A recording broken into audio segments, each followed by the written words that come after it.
In today's video, I'm going to teach you how to connect a custom domain to Instapage. By the end, you'll know exactly where to click, what to enter, and how to handle both the automatic and manual connection methods with confidence. Start by signing in to your Instapage account. At the top left, click your workspace name to open the menu, then go to Workspace Settings and select Domains. This is where you'll add the domain you want to use with your landing pages. Instapage gives you two ways to connect.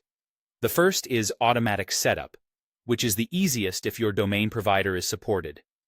Enter your full domain and the subdomain you want to use, such as promo.yourdomain.com, where promo is the subdomain.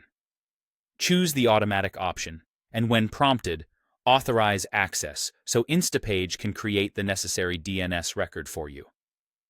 This permission simply allows Instapage to add the record on your behalf. It does not change ownership of your domain. When you're ready, click Connect Domain. If your provider is supported and the authorization goes through, the DNS record will be created for you and you can let Instapage verify the connection.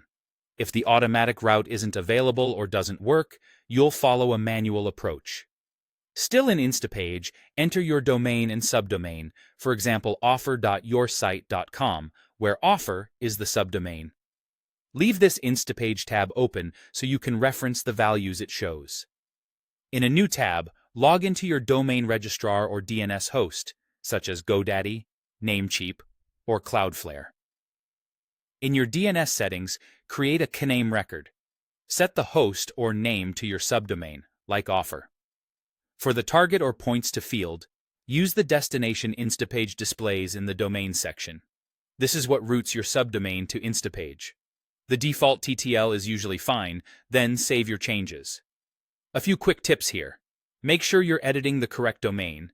Avoid adding www to your subdomain unless that's what you intend. Don't create multiple records for the same subdomain, and remove any conflicting A or type A records that might already exist for that exact host. Once the record is saved, return to Instapage and give it time to detect the change. DNS propagation can be quick, but it may take several hours and, in some cases, up to 24-48 hours worldwide. That delay is normal. When the record has propagated, Instapage will recognize it, and your custom domain connection will be complete. That's it. Use automatic setup when available for the fastest path, or create a CNAME record manually and let DNS do the rest.